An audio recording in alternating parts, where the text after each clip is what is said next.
Hello everybody and welcome to this patch notes analysis video with yours truly, SlowWolf. We are here with patch 3.3 and patch 3.2.6. It's a weird situation, so I thought that I'd make a video on it just to kind of not walk people through it. You guys are smart people, I trust you all, but at the same time, just to kind of go through it and see what's happening. If you want to go ahead and check this out at the same time yourself on the computer or whatever, I'll put a link to the patch notes in the description down below, so you can go ahead and do this yourself as well while listening to my fabulously silky smooth Canadian voice. If that's not the case and you just want to go along with me, then don't worry, we're about to get started. So there's patch 3.3 and patch 3.26. Both these patches are kind of simultaneous. What's going to happen is that patch 3.3 will eventually fully release. But that isn't eventually. At the moment, it is being live tested every couple of days, because of the matchmaking implications behind it. Like, Ronimo wants to test the matchmaking, but it doesn't want to completely just bork an entire day based off of a bugged patch by accident. So what they're going to be doing is bouncing between the two. Now, patch 3.3 is all the matchmaking, all the behind-the-scenes baseball stuff that's going to make things a little bit more... it's going to affect the quality of life for the rest of the game, and this is pretty big stuff, so we will go through it. But patch 3.2.6 is where you'll find all the balance stuff, and that is going to stay the same, more or less. If there are any changes, then those changes will probably be minor over the course of whatever changes they decide to do between now and the full release of patch 3.3. So let's get this party started. So patch 3.3, Rise of GALACTRON. This is the matchmaking patch. The happy matchmaking server and everything's going to be used here. So, new matchmaking. In order to improve the overall experience, we've completely rebuilt the matchmaking system from the ground up. The game will no longer require you to maintain a non-stop connection to the Steam servers, which will ensure you don't disconnect from a match if the Steam servers go down for a second or two. Matchmaking is entirely handled by our own tech, and we fundamentally changed the matchmaking flow. Players will now be matched all at once every few minutes, rather than be assigned to the best possible match that already exists. Long story short, there's a happy matchmaking server that Ronimo's in charge of, and it's the one that's creating all the matches. It's something, at the very least, and it will start matching people who are closer to each other rather than, you know, who are like across the goddamn planet. So the matchmaking itself should be a little bit more balanced, and it should be a little bit, like, it'll take a little bit longer to get into a match, but the matches themselves will be better. There is now a new persistent party system, which means that if you now invite all your friends together and you start playing a game, you finish the game or whatever, and then you log out, you don't have to re-invite them back into a party and then keep going. You've got the same party every single time. This is helpful. This is a great quality of life change for people who queue. Speaking of the queue, this is new for me. While queued up for the matchmaking system, players are able to freely navigate the menu, chat, and watch replays. The only thing not possible is making changes to your party composition or entering a different match. This is great. This allows me to watch like replays and stuff while I'm being bored or whatever. So even though the queue will actually be longer, it's not that big of a deal because you have other shit to do. Rejoining, players who disconnect from the game will be able to reconnect to their match from the main menu. There's a blog post. I suggest you check that out. Long story short, this is obviously good stuff. Removal of late join. This is big. The game initially had late join as a feature. Like, hey, don't worry, you get short queues. You can jump into any game as long as it's going. Over time, this has gotten a lot of flack. A lot of people don't like the idea of joining a late game and losing, and a lot of people don't like playing a game that they are winning and then suddenly have someone else join against them and then suddenly they lose. Now it's gone. Completely gone. So if you win a game and then a jerk on the other team leaves, then you're good to go. Like, you've got 2v3 for the rest of the game, and then if the other two decide to leave, then that should be the game itself. Leave penalties, speaking of which, there are now some. Players who leave a disconnect from a match-made game and do not return within the allotted time will receive additional punishment. They will be locked out of matchmaking system for several minutes and have an abandon added to their track record. Repeatedly abandoning matches will result in increased matchmaking lockouts. Leaving a match during character selection will immediately result in an abandon and return all other players to the main menu. These players will be automatically entered back into the queue. So this means, at least for me, this actually does have an effect, and let me explain why, but this is good for the most part. If you are playing and you're just playing by yourself, then if someone else leaves, you can be guaranteed that they're eventually going to have to, deal with a stacking time period where they're effectively just sitting there doing nothing. Which is great, because it's an actual punishment, instead of losing league ranking or a tiny amount of league ranking that doesn't matter too much in the long run to people that suck. However, leaving a match during the character selection will immediately result in abandon. That does happen. There'll be times where I'm in I'm in the character selection, I'm like, and then a friend's like, hey, you want to play? I'll be like, sweet! So I leave that, and I hop into you know, their game or whatever. And this means I cannot do that anymore. That's fine. I think that I'm okay with sacrificing that. Safe to leave status. If a player has left the match-made game and hasn't returned within several minutes, other players can leave the game without receiving additional punishment. They will receive a loss and have their matchmaking rank affected as a result if their team ends up losing the game in their absence. If all players in a team have left the match, the remaining team will automatically win shortly thereafter. So, this is good. It means that if someone else on your team leaves and you have the safe to leave status and you're like, you know what, we're not going to win anyway, just call it quits, leave the game. You're not going to get an abandoned, you'll still get the loss that you were going to get anyway, and then you're like, sweet. You know, at least I saved a couple of minutes, and the other team gets to win. With the removal of late join, this is actually a really important feature to put in here, for sure. Past that, I mean, that's about that. Like it's pretty simplistic. Like it makes sense. If the other team, you know, has to play against bots for like more than 2 minutes, it's like, screw it, it's bots, just let them win. So this is good. Match and lobby party chat, this is good. You can go ahead and chat in your party. Character select. The character select screen has been overhauled and it looks incredibly pretty. It's gorgeous. So go ahead and check that out when you get the chance. And then the fan art gallery. We've added a fan art gallery in the main menu options. Here you'll find a set of fan art picked by the Ronamo team. Does that mean it doesn't show during the loading screen anymore? Interesting. Anyway, so patch 3.2.6. So this is the patch that pops up, that's like permanently in place now. This is the one that's like, oh sweet, we now have balance changes. These are in game now, like live. And these could change, because they usually tend to do hot fixes. Ronimo's good about that. But at the same time, we'll see. So, a couple of things. Assists have now been added to the scoreboard. This is not an actual game changer. This is just cosmetic. All it does now is it credits the knots who are in the fight with an assist if they didn't get the killing blow. And if a droid or a turret got the killing blow, then the last knot to have dealt damage or to have healed the turret or whatever, something stupid. Like that, it doesn't exist in the game. Healing a turret does not exist. But if the last knot who dealt damage to the knot who died gets the credit instead on the scoreboard. So it's purely cosmetic, but it does mean now that if you're playing a character that doesn't tend to get a lot of kills but gets lots of assists, well, now you get that credit. So you can actually see assists, and this is going to be great to see how people are doing in terms of their team play.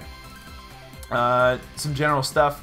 Number of active droids per team is now limited to 48 to prevent performance problems. That's fine. Slow visual effect of purple glow is now visible when a player is invisible. This is good. It means like invisible characters like Leon or Xenia or something like that are a little bit easier to find. This is a nerf to them in a way. Centered the blind overlay effect a bit better. That's fine. The fall down action and controls is now reassignable. That's fine. The snared thank you, I guess. The snared status affects visualization over character no longer disappears when the snared character is invisible. That's good. I guess that's a slight nerf to Leon still. Fixed that in the leaderboards, the start date of the current season and the end date of the previous season were displayed incorrectly. That's a fix. Updated the achievement descriptions, yada yada. Okay, for the achievements, that's fine. Fixed that in the very rare cases, turrets could start with almost no health or regain their health on a host migration. That would have been annoying, I'm sure. Fixed the crash from getting a network error when a player is dead. Fine. Maps. Starstorm. Fixed an issue where players acted glitchy on the glass platform on the bottom front of the turret. Fine. Serona and Starstorm. Fixed depths, making all foreground elements consistent with other maps. Fine. The Ice Station 404. Creeps can now jump a little bit higher. Fine. Serona moved the glass platforms directly behind the front turrets up a bit so that way some characters can make the jump now from the glass platforms to the jungle area. Fine. I mean, that's good, especially because I like playing Voltar. Being able to do that kind of jump is very, very nice. There were some other characters who just could not make that jump, so not easily anyway, so that's helpful. Sawblade droids will now walk back and drop down when getting stuck on top of the enemy base. Good! So no wasted droids. Great. Random nuts. I don't give a shit. Next. No, let's go over it anyway. It's not about me. It's about you guys. Random knots. Fix an issue where damage after the original knot died would always be base damage. This is only the case when playing a game mode with random knot on death active. Okay. Good button fit. You know, it's a bug fix. Woo. Made shop available anywhere by default in the random knots and random team deathmatch mode, so it is easier for players to check which upgrades they have received. Fine. Next.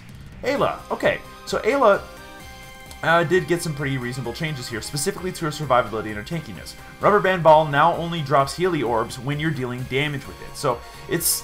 You can't just like fly around and then leave a trail of it behind you as you charge in. You have to be in there and hit them with it for those orbs to drop. And remember, you have to be out of rage mode in order to pick them up. So this is a much riskier upgrade to pick up now.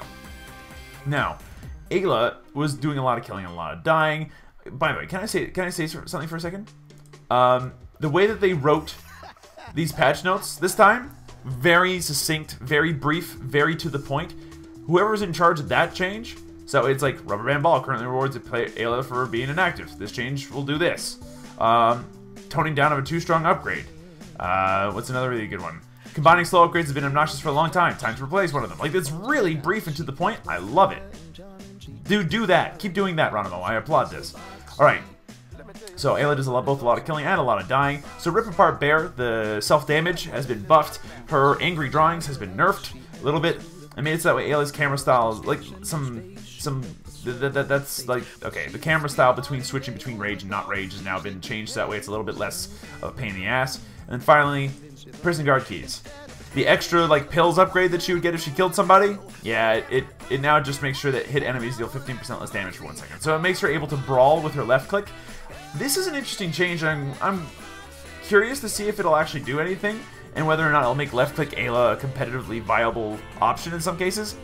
I kinda doubt it, though, considering that her range on her melee attack is so short. Yeah. Chucho. Toning down of a 2-strong upgrade. Neon Nitro Muffler, the damage over time on his bike has been nerfed by about 30 damage. So, you know, that's important. That's actually really, really important. That's a lot of damage. There's been changes to his turret to make it easier to hop on and off of it a lot faster. The cooldown on it after it's been blown up has been reduced. You have some fixes for his stuff. Like, overall, Chucho's been buffed. And with the exception of the Neon Nitro Muffler, which dealt too much damage as a DOT, he's faster and smoother to play, and that's great. I love quality changes like this. So, yeah, I'm all on board for that one. Clunk. Whatever. Coco. Combining slow upgrades has been obnoxious for a long time. Time to replace one of them. Sweet. What do they replace it with? Siphon Disruptor. Now increases damage to shock during blades by 25%. Price is 180 solar. This is potentially incredibly cool. I can imagine this being paired with increasing the length of the blaze, so that way you have it for longer. Increasing this with the speed up on the blaze, so that way when you use it, you're flying really far, really fast for a really long time, and then you just go and left click people. It's a really good chase item, and that allows your shock, like your hands, to do a stupid amount of damage. So yeah, there's potential for this, I think. Disruptor slow has been increased by 3 per stage. That is effectively an overall nerf to her ability to slow, but it is now all-in-one upgrade instead of having to take an upgrade slot to do other stuff. So, like, this is okay. I'm fine with this change, absolutely. It was obnoxious to have double slow. It does mean, however, that this is a very cost-effective upgrade. So if you are going to be playing Coco and you're like the type of person that likes to play safe, this is a very worthwhile upgrade in terms of its solar expenditure. Durple. Durple now keeps his air momentum when going into siege mode is huge. This means that he can jump into midair and go into siege mode, and then he doesn't just immediately drop down like a rock. He'll keep going forward. So this has some. This is either a buff if you're like the type of person that likes to do, oh, let's just go into siege mode in midair and then land behind them, or a nerf if you're the kind of person that uses this to be able to juke really just kind of out of nowhere. It's not actually juke. What am I thinking here? What I'm getting at here is that this is good or bad depending on your playstyle. Coming out of siege mode no longer cancels launching the nuke. This is great. Durple players rejoice. This is a fine thing for you. It means that when you go out of siege mode, your nuke will continue to launch anyway, which means you can go in and out of siege mode really fast. Fixed that by in both the Pussycat album and the Barrier magazine when we be giving Durple too much shielding when not in siege mode. I'm fine with that because it's a fix. It was a bug. Froggy G, a slight buff to an underwhelming upgrade. Hydro Smash. So the attack speed whenever you landed a dash on somebody, it's been I moved the percentage sign. What have I done? Hydro Smash. So the attack speed is being increased by 10%. I mean, it's not like a huge buff, but it's a tiny buff, and it might be enough to be able to make left-click Froggy a potentially useful one. One of his clock necklaces has been changed. It now does a gain. Now does a heal over time for 180 over 4 seconds. This 180 doesn't seem like a lot, but if you look at Froggy's total HP pool of, I don't know, about a little over 1,000, this is not bad. This is almost a 20% of your HP back after landing a dash. It could be worse. Going double clocks effectively means that although you're not going as, dashing as often as you used to be, it does mean you get a little bit more self-heal. So This could allow a Froggy to be a little bit more ballsy, dash in, get that heal, get the shield off on the NATO, and just kind of go wild with that as an initiator, rather than just kind of being an annoying mosquito and dashing all over the place. Okay, and then a fix for Mutant Ninja. Whatever. Genji. Monarch Blessing is now almost guaranteed to win in each team fight. Some changes to tone it down. This is good. So Spiritual Cooking extra health has been reduced by 35. This is important because that's a total of 70 HP that people aren't getting it anymore. This used to be almost better than pills. This makes it so that way pills are still like something that you want to buy even if Genji's on your team. On top of that, it's not so much HP that it's impossible to kill them anymore. But it's still useful. Like, I would still imagine that Spiritual Cooking will be good to pick up. Hidden Leaves, shielding reduced by 10. Oh, ooh. Okay, that's effectively a 5% nerf to it, which makes it a, well, it goes from being a 20% shielding increase upgrade to a 15% one. That could be important. I mean, let's do the math for a second here. 20% of 1,000 is 200, right? So if you got hit by 1,000 damage explode, you'd be blocking 200 of that. That's a pretty large amount of damage.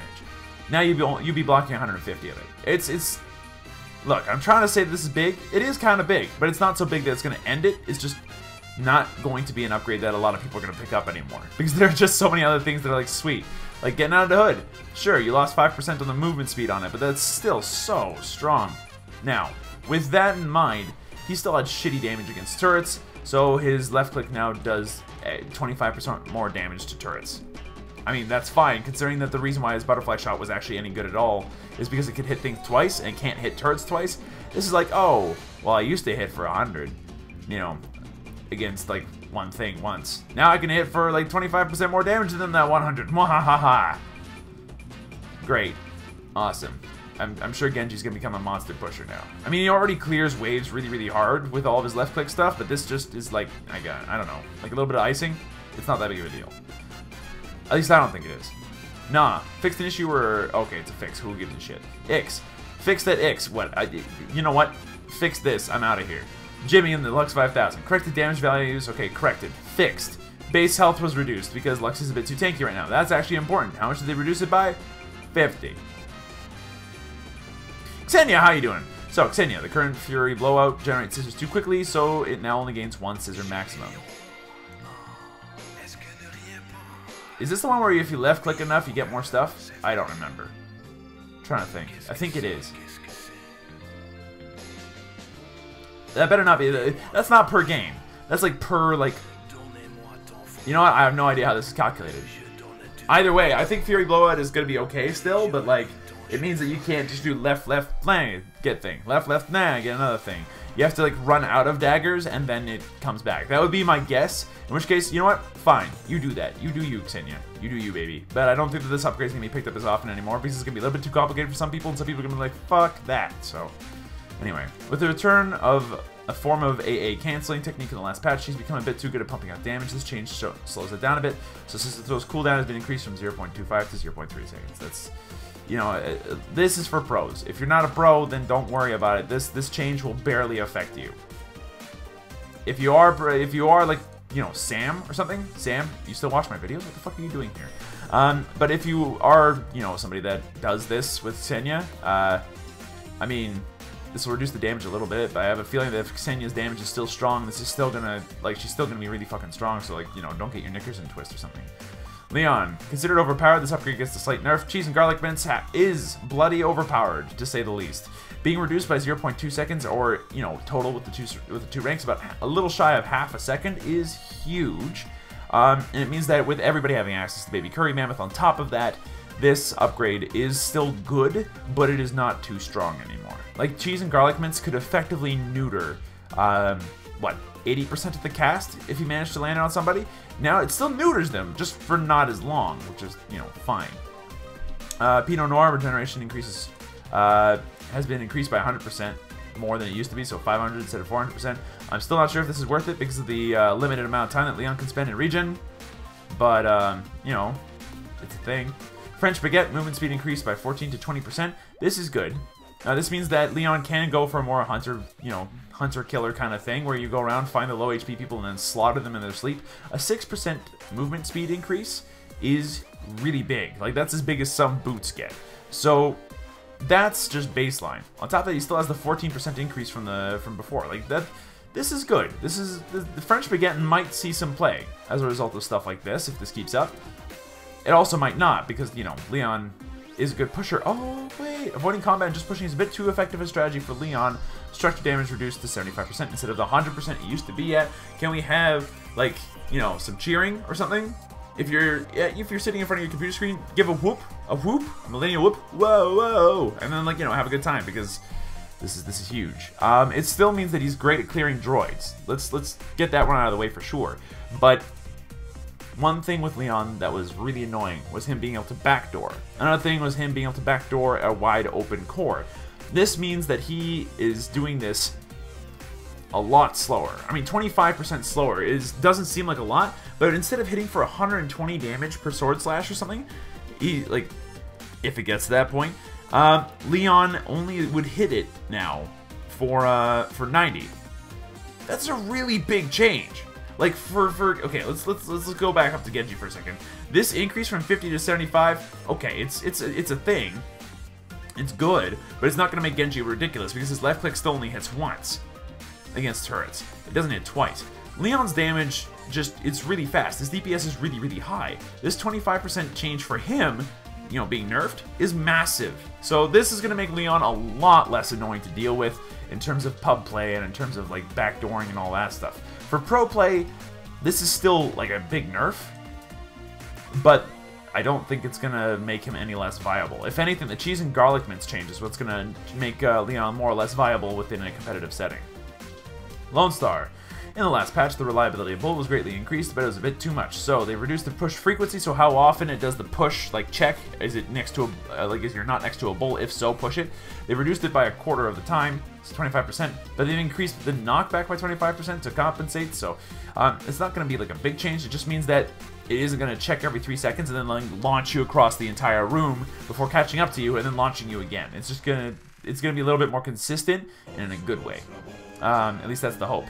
Techno Viking Helmet damage per tick increased by 25% to compensate for this as well, because now every time that it does its push, well, it's doing it three quarters as often as it used to. So increasing the damage by a quarter, I think mathematically makes sense. I don't know. All I know is that this seems like it's a good compensation for the top part to make Techno Viking Helmet not a complete piece of trash.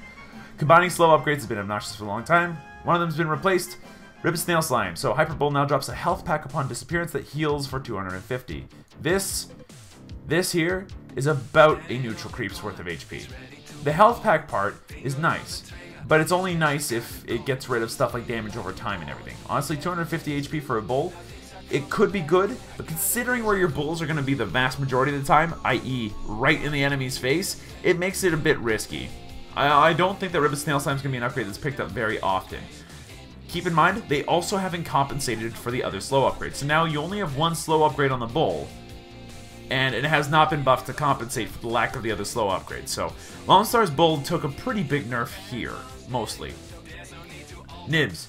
Nibs is a bit too reliant on crowd control effects to be able to land her damage consistently. I agree. These changes should help make her damage output a little bit more reliable. Oh shit, combine this with a barrel saddle cloak and some slow and you got some problems.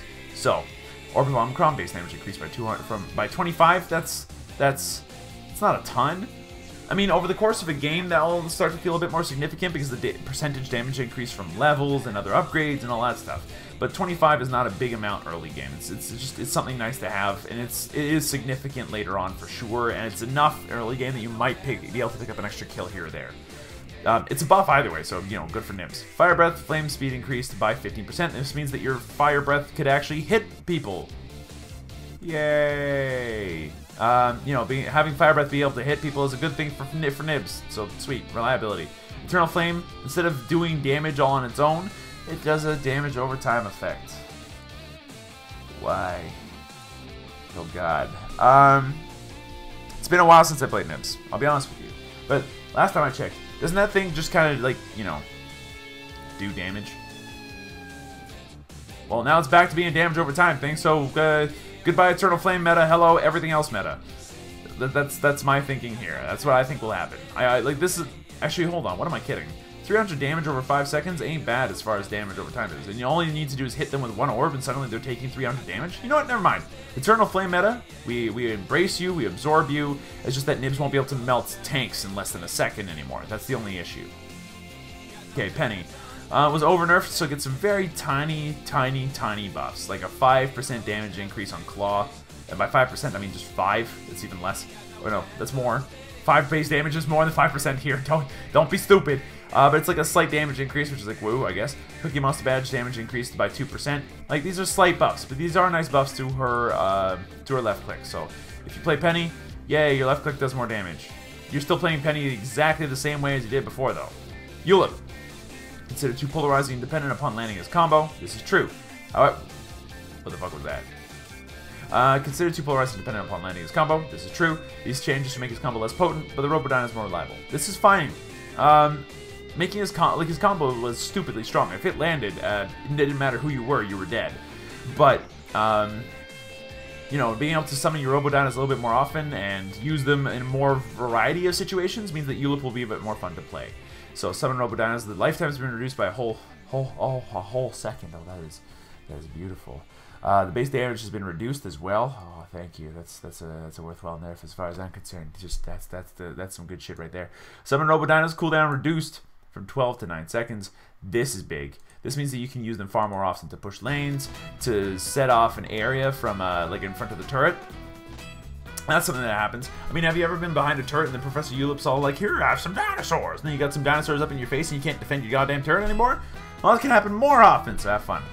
Wrench Smack damage increased by 5. This is big for him to a certain degree, but like, you know, I'm looking at these 3 more, and I'm going, these are pretty big. Your dinos do less. They're less potent, but you can do them more often. I think this is overall a nerf for Julep, but at least you can use your dinos more often. So if you got like a dino spam build that you've been having cooking in your corner for a little while, you know what? Go for it. At the end of the day, and the way I'm looking at this, I think it's a slight increase in uptime over on the dinosaurs now. Like, you have more dinosaurs on the field over the course of a game. Let me explain. 4.5 is a little over a third of 12. 3.5 is a little bit over a third of 9, but more of a little over a third. Does that make any sense? It probably didn't make sense. Point is, the dinos are going to be out more often. They just do less damage. Raylan. Raylan is mostly effective at defending. These changes are meant to stimulate her to become more active. Okay. Time Rift. Damage against droids reduced by 50%. Okay, well, Time Rifts won't push anymore. Time Rift. Charge up and speed, projectile speed increased by 15%. This allows you to throw it like better and farther and faster, so this is fine. Height increased by 5. Up to 5. That's scary. Higgs Grenade, 1 stage removed. Okay, so the Higgs Grenade is no longer a mandatory upgrade if it was before. That's nice. Protoblaster damage increased, so our Blaster does even more damage. Skull Parade, ooh, lots of price reductions. You know, guys, I think left click Raylan just might be a possibility here. Look at this. You got a price reduction here for the Skull Bracelet, which is damage. Joe Doll, which is attack speed. Receding Ponytail, which is more damage. And the Unknown Alien Hand, which is piercing, reduced as well. So this is where her active and her push is going to come from now. Time Rift is no longer used for pushing, it is used for ganking. With the increase to height and the projectile speed, it is meant to catch knots under unawares. All of this is meant to help push. So, you know, that's my thinking here. Rocco, 2 fixes. Next, Scoop. Scoop's base attack is considered too weak and goes underutilized. This is true. Thus, this is a structural buff. So you attack 0.2 times more per second. I mean, it means for every 4 attacks you get a... No, it's for every 5 attacks you get a 6th attack for free, I guess, with Scoop before. And now it's like every 3 attacks you get an extra attack for free. So like, you do attack a decent amount faster, which is really, really good. But we'll see how that works out. Halberd of Justice, it is now gone. So, you know, gone are the days where you'd see yourself heal for 1,000 or 1,300 or whatever. You'd be like, yep, I'm back in this game. Now, if you land Hammer, you do 30% more damage with your left click. This, plus the Penguin Throne, could maybe have done some serious damage, but I don't think that left click on Scoop is going to become like a really big thing. It's still going to be a bit of a troll build, but Halberd of Justice is a really solid way to do things, just so that way when you do get in there, you can still deal a bunch of extra damage. And I do mean a bunch of extra damage for 4 seconds. Especially if you get the cooldown on Frozen Hammer, and you consistently can land it, you're practically always have 30% increased damage. So that's just good. Sentry. Okay, how do I explain this? Sentry got buffed overall, I think. I mean, Disguise Mustache has been reduced by 70 fucking solar. Like, this is so much better. Like, you can actually buy this upgrade now. It's so good. Ejection Seat, the heal from Ejection Seat has been increased. And the price has been reduced per stage, which is a buff. I can't remember what Ejection Seat, where's this from? I don't remember. Anyway, Bug Detector has been mandatory for too long, so now instead of doing the gravity thing, Bug Detector makes a shield that deals makes the shield, deal 150 damage per second that are in contact with the shield. So if you're balling in there into the enemies with your shield on, this will help you do some extra damage. This effectively makes it scoop with Banner the triple scoop, right? Which is fine, because that shield can last a good long time if they ignore you. And now they can't really ignore you, because you're coming right at them with this damaging shield. This is actually a really cool upgrade. I like this.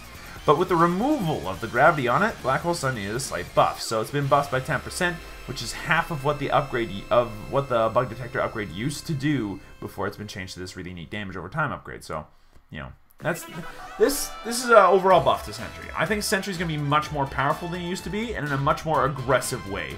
Get used to Sentries being, you know, assholes for the next little while. Scree. These changes are meant to make Scree more effective at brawling, less at stalling. Also, the mandatoriness of the Saw Blade size upgrade. Ooh. Okay. Scree, baby, buddy. Look, your left click is already annoying, but let's see what happened here. Saw Blade. Static damage against droids reduced by 50%, reduced to 50%. So now it doesn't push nearly as hard as it used to. You don't lifesteal off of the droids as hard as you used to. Weasel build, goodbye. Saw Blade, the flying speed has been increased by 15%. Okay, so it goes out more often. The size has been increased by 50%, so it's a little bit harder to dodge. Suitcase monster size has been reduced by 20%, so it is a slight nerf to the overall size if you include Suitcase monster in your build. Totem charge up and projectile speed increased by 50%. Fixed an issue where Saw Blade would disappear when let it fly to its maximum range. Whatever, it's an issue. That was fixed. But all of these things effectively mean that your Saw Blade goes out faster, comes back faster, deals damage quicker and more reliably to people, and that your Totem does this. It does a better job of trapping people. Scree's a better ganker now. It seems like Ronimo is trying to push the metagame towards being more gank effective and less stally, which I'm fine with. But I'm also a little bit scared because this could be, well, this is good for Scree, I think, overall. But having a gank kind of metagame like this does speed up the game somewhat. So some people are going to get mad. Swiggins. Swiggins gets punished hard for missing a relatively unreliable skill. These tweaks improve upon that. Okay.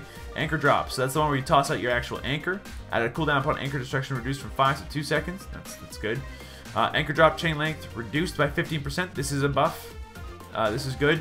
I'm not sure how much 15% looks like, but I'd imagine that at some point it's going to be annoying to somebody. And CC immunity on Treasure Lottery map now starts directly when hitting an enemy. Not, thank you.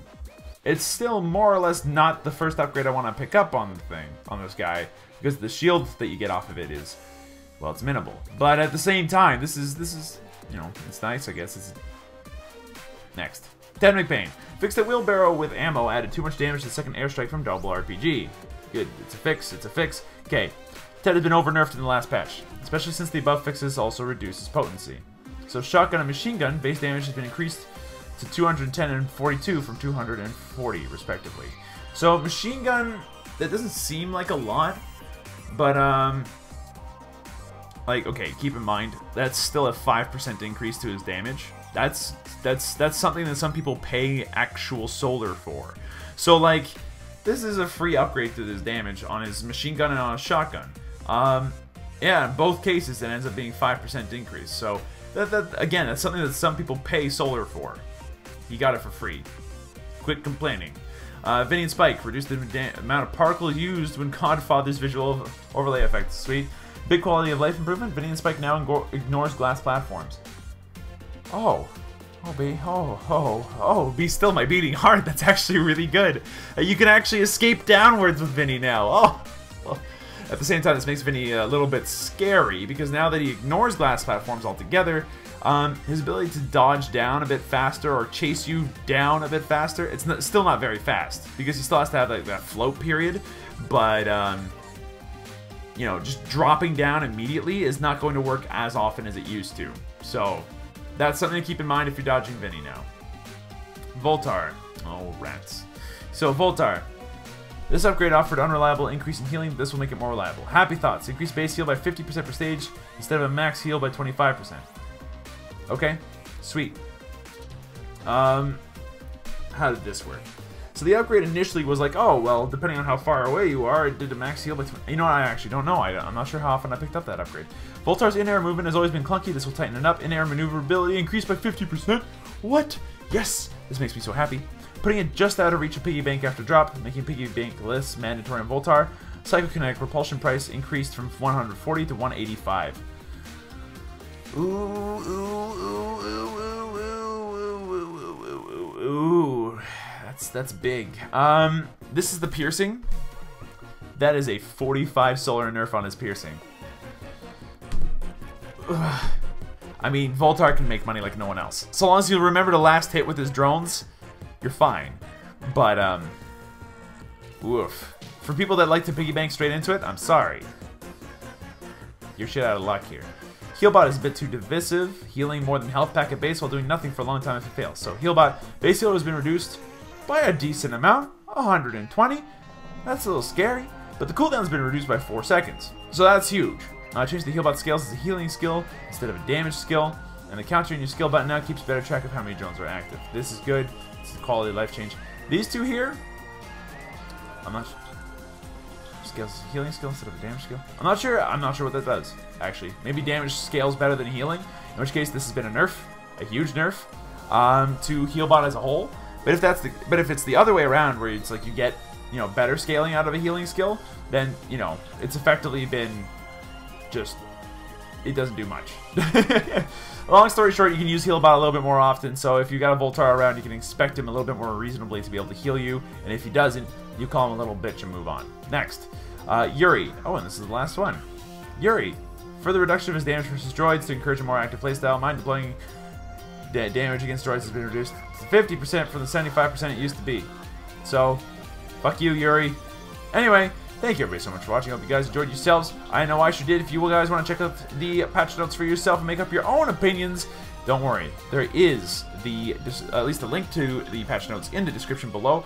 If you want to see more videos like these, be sure to let me know. Hit that like button down below, and I will see you guys in the next video.